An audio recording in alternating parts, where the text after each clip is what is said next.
Hello, everyone. This is Rima Punia, and welcome to MAPIC India's Next Gen Retail Series, where we decode transformation stories with industry icons. A special initiative leading up to the 21st edition of MAPIC India, which is happening on 16th and 17th September at the Geo World Convention Center, Mumbai. So today we kick off our third episode, and this episode unpacks how the brand is redefining athleisure for a new generation. And we could not have found a more iconic guest to lead this conversation. So please welcome Neelendra Singh, Managing Director and General Manager of Adidas India. With over 20 years of Adidas, Neelendra has held significant positions, including Senior Vice President of Global Direct to Consumer and Franchise, Vice President for Retail and Franchise, and Global Retail Director in South Korea. Neil's vision positioned Adidas as catalyst for change in India's sports landscape, blending global brand strength and local relevance to inspire the next generation of athletes. Welcome, Neil, and it's an absolute pleasure to have you with us today. Thanks, Rima. And to moderate this episode, we have a stellar moderator who truly understands the pearls of consumer experience and retail strategy, Mr. Muhammad Ali. Ali stands as one of the pioneers in the shopping center industry in India, having been an integral part of Prestige Group's small business since its inception, accumulating over 22 years of extensive experience in shopping center development and management. As the Chief Executive Officer, he's leading the retail division of Prestige Group, and Ali has played a pivotal role in the launch of the country's first organized and functional mall in 2004, the Forum Koramangala. Welcome, Ali. It's our honor to have you. Thank you. And without further ado, I'll hand it over to Ali to take this conversation forward, and let's dive into a rich, thought-provoking dialogue. And I'm sure industry will inspire, with that. Over to you, Ali. Sure. I must start by saying that it's a pleasure, Neelendra, to connect with you. We all know you, and you have been part of the retail story, or Adidas has been part of a global retail story. But before I begin, a small housekeeping point. So out of respect, today I'm wearing an Adidas. Okay. the energy boost, I thought we'll boost some energy. Normally we have a formal dress code in Prestige, but I today broke the rule. I'm wearing a little bit of athleisure because I know you're going to be wearing something similar. So I thought we'll connect on that. So fantastically. Thank you so much. Every shoe counts. Every shoe counts. Absolutely. So to start with, before we get into the business part and before we get into the brand part, let's talk about you, because that seems very interesting. 20 years is what Rima mentioned. 20 years in Adidas. My God. So what has kept you in Adidas? What is it about Adidas? And I am asking this question, I myself in Prestige Group for 22 years, but I would like to hear from you. What is keeping you in Adidas, or what is it about Adidas? Because in your profile, by this time, people have started their own brand. So yeah, that's so true. That is so true. So thanks for the question, Ali. I think many things. I think fundamentally, I think the simplest answer is it's an outstanding industry, and and I believe this is the best brand to work for. And more personally, I guess I've enjoyed every bit of Adidas, all the roles. It's kept me absolutely inspired and challenged over the years. So of the 20 years, I've spent 10 years in India in 2 stints and 10 years outside India. And then through Adidas, I've been able to explore consumer landscape, sporting landscape across the globe. And when I was asked to come back to India in 2019, I thought that's an honor and a privilege to come back and lead the Indian business. So yeah, never a dull day in this industry, and never a dull day at Adidas. But one core value that you connect with, see, usually we are in an organization for a long time when we are happy with the organization and our organization is happy with us. But usually it is one value, if anything that you can name, which you really admire. Sure. So, I mean, and for a very long time, Ali, our mission has been that we believe that through sport, we have the power to change lives. And I deeply believe in that. I believe every time we sell a pair of shoe or sell a pair of apparel and we help somebody achieve their next goal, however big or small it is, I believe we're changing lives. And therefore, to be a part of that deep mission through our products is just so empowering and so inspiring, and that really inspires me. Amazing, amazing. That's one of the best things that you can dedicate your life for, changing people's lives, and very, very well said. Now, I was also researching a little bit, and I learned that Adidas operates out of 120 countries. Yes. I mean, I don't know. You can't put pen to paper and write 120 countries, and I can't imagine many brands that operate out of 120 countries. So you will be in a very good position to tell us what is happening in the world of athleisure, in the world of sportswear. Let's focus on sportswear. What's happening? Sure. Again, I mean, there are long and short answers for this kind of a question, Ali, but I guess I can tell you something that is far more relatable at this point of time. So there's some mega trends that are that are touching all of us, and they're mega trends like sports viewership. More and more fans are coming and watching sports, both live and on media. Participation is increasing both in, let's say, recreational sport and professional sport over the years. Sports events are getting far more, let's say, getting bigger. Olympics was the biggest ever. The next FIFA that is happening in 2026 is going to be the biggest football World Cup ever, with 48 teams playing in that event. Also, sporting events are going to new geographies. So, for example, the next Football World Cup is happening in the US. Now, football is essentially a European or a Eastern game. It's heading towards US is a completely new phenomenon. So, and all of these, let's say, mega trends are enrolling more consumers into or more fans into sport. And I guess on top of it, what's also happening is that most of our professional athletes globally are Gen Z, and therefore what is stereotypical for a Gen Z consumer is also in many ways stereotypical for a lot of these athletes. They are young, they have a point of view, they are available on social media, and hence they all have mega following relative to, let's say, athletes earlier. So clearly in the world of sportswear or athleisure or sport, all of these mega trends are shaping how we consume sport, both when we watch it and when we wear it. Now, if you go a little deeper, or let's say next level in terms of some micro trends, now this is also very interesting. You will see sports infrastructure is picking up. You know, Absolutely. by now the amount of paddle and pickleball courts that have sprung up through the country is just phenomenal. Our medals are going up. Olympic medals are going up. Medals are going up. Government has a very clear focus on winning Olympic medals. Many years ago, the government started a program called TOPS, Target Olympic Podium Scheme, aiming at identifying and supporting elite athletes to win Olympic medals. Stadiums are getting refurbished, and therefore the entire case for sports infrastructure upgrade is very, very clear. That's happening at this point of time. Sports, the lifestyle has become very interesting. So most of us indulge in recreational sport one way or the other. Even our parents, if they're not playing sport, at least they're walking. And there's a clear pre-COVID and a post-COVID element to this. And post-COVID, of course, it has gone to a completely different level. Finally, I would say is general awareness about health and fitness, and the investment in well-being, let's say, has also taken up. And I'm including here things like participation in yoga, mindfulness. They're not sport, but at least they're investments in self. And that awareness has also gone up. So all I'm saying is between some mega trends that I talked about and these micro trends that are very visible, one could see there's a huge amount of evolution happening in the world of sport, athleisure, or sports-driven lifestyle. Let's put it this way. So let's come to India now. I read somewhere for most brands, the Indian market share, when you compare with the United States of America, is just about 10%, 15%. But our population is, as such, fastest growing middle class group, and then the most populous middle class group, and so on and so forth. So how is India treating you guys? And what do you see happening in India in coming years?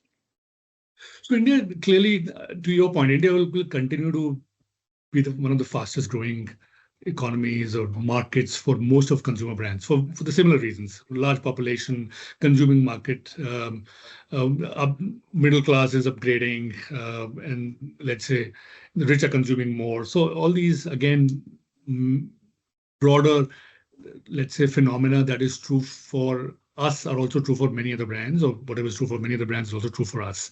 The interesting thing is what I said. I think that more and more Indians will participate in sport. India is very clearly not only a cricket, let's say, watching or playing nation. India consumes football very aggressively. India consumes kabaddi very aggressively.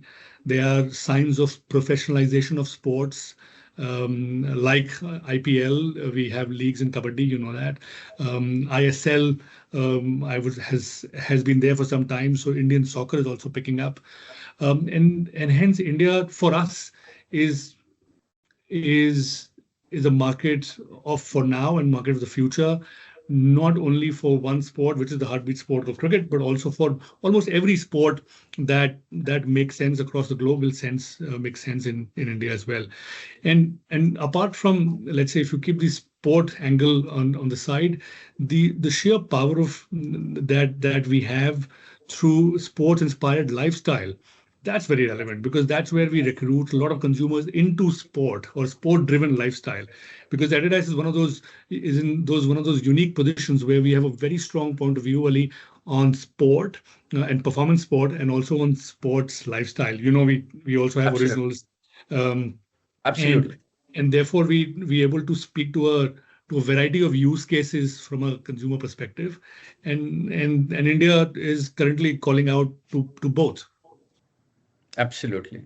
So, firstly, talking about India, congratulations on that signing the Indian cricket team. I can see that you're wearing that jersey, and I'm sure you guys will do something different and interesting, especially when we are ruling the world. So that's the best time. Yes. That we have seen while we are literally ruling the world as far as cricket is concerned. So, I want to touch upon a very interesting point. So, we have been building malls, built about 14, 15 malls ourselves, and there's a few hundred malls. So usually when you go to a mall, you'll see sportswear not necessarily on the ground floor. It's on the first floor. And then like the Zaras and H&Ms and Massimo Duttis and, watches and, all these MAC and Body Shop, they are on the ground floor, and Storm Hilfigers and so on and so forth. So we are trying something in Bangalore. We are building a 800,000 square feet mall.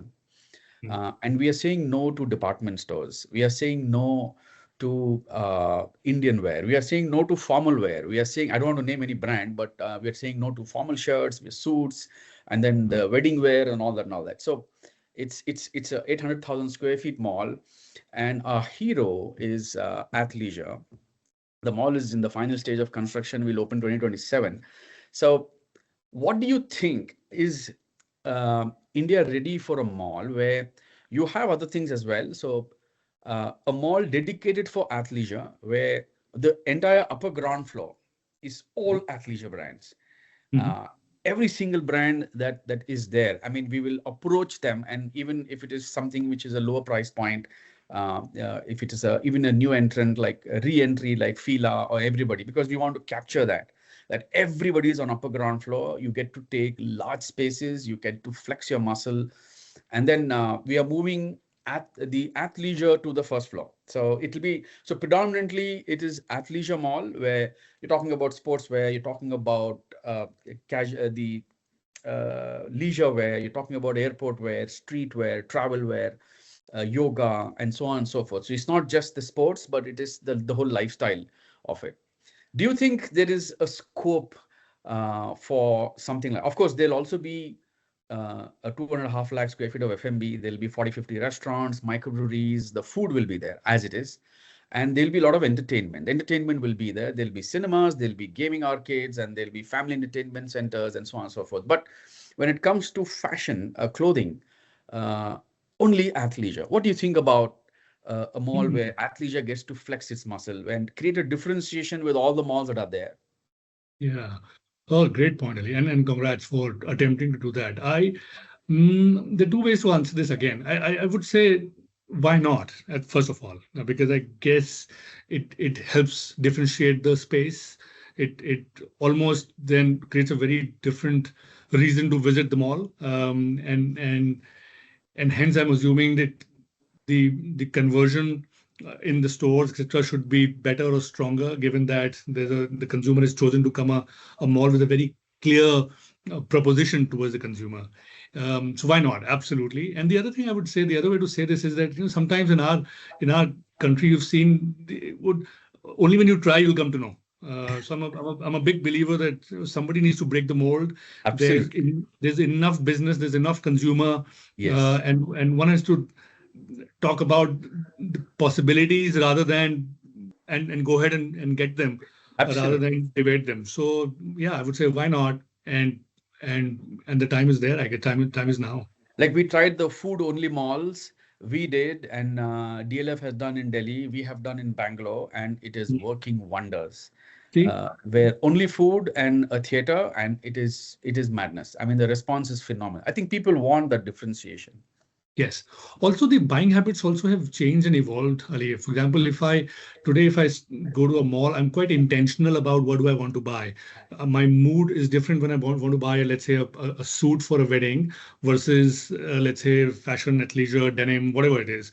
And therefore, the choice is already made in my head. Which floor will I visit in the nearest mall? Because then I'm not, seldom am I shopping for the suit and a pair of sneakers in the same visit. So I think what you're trying to say is that if you mirror the consumer behavior, the way the consumer is layering the decision on where or what she needs to buy, I think it's a much strong proposition if it's already clear in her mind and then she goes to the mall. That you Absolutely, mentioned. absolutely. We're down to the core, to the T, to even get some sports brands like cricket, racket sports guys, a pro golf shop, Hmm. even a speedo, a swimwear, which is Hmm. usually given a 200 square feet. We are asking them to take 1,000 square feet, Hmm. and then Hmm. come with their entire range. So it's kind of Brilliant. hitting it there. And then we are next to one of the most successful decathlons, where we are building this mall in Bangalore. So it's towards the Brilliant. airport. Brilliant. So Best wishes.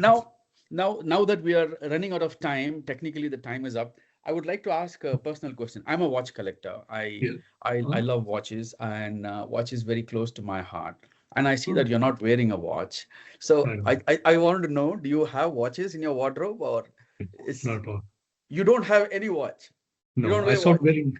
No, I don't wear a watch. I stopped wearing a watch maybe 25 years ago, I guess, something like Oh that. my God. Oh my God. It is one of the large categories in our properties, and as far as the retail scene is concerned. So I think the watch guys might take a note, and maybe they need to reach out to you, or probably invite you to the stores and invite you for a cup of coffee, maybe. I'm sure they are listening. But yeah, but fine, no problem. I kind of understand people with the watch they're wearing. So I see Ah, the brand they're wearing and the watch. So I was trying ah, to understand you, and I was not able to. And you say so Enigma. Yeah, so when we meet, you will get to know me, I guess. Yeah. that. So nice talking to you. To summarize, Same. it's an amazing category, and it is a category that I am seeing has a double-digit growth. While everybody had a double-digit growth post-COVID, others kind of went from double digit to single digit, and from single digit to no digit in terms of growth year on year. But I'm seeing athleisure sports as a concept is still in double digit in most markets, Yes. at least in our properties, and looks very strong. And the reasons what Neelendra just mentioned, it looks very promising, and it looks very exciting, so much that most of the luxury brands, the Gucci, Prada, Zegna, have all come up with an athleisure, Yes. running shoes, walking shoes, and Yes. athleisure shoes. And they're not just launching these ranges in their collection, but they are putting it out on the window. So we have a luxury mall. We own and operate a luxury mall, UB City, the collection in Bangalore. Yes. And these stores are promoting it in such a way that it's there on the storefront, it's there in the window. Like, that's how big athleisure has become. That even Todd's, one of the most renowned leather shoe manufacturers in the world, are making sneakers. So 100%. I think, and you're so right, Ali. I think retail will always reflect the changing lifestyle of the Absolutely. consumer. Yeah. So Absolutely. the window only speaks what the consumer, how the consumer shows up. Absolutely. So, and therefore you're right. If the luxury brands are showing up, sport and athleisure, this is how the consumer is dressing today. Absolutely. And so, yeah. So I can see the brightness. It's there in your office. It's there on your face. It's there in your attire. I think it's one of the best times for you to be in, and everybody's following you guys, and you are market leaders. Congratulations on that. Yeah, And thank you. It's been an amazing experience, though short, but it was nice catching up with you, and hope to meet you and probably have a longer discussion next time. 100%. I'll visit you when I'm in Bangalore next time. Sure. And cheers. Thank you so much for the chat. Thank you.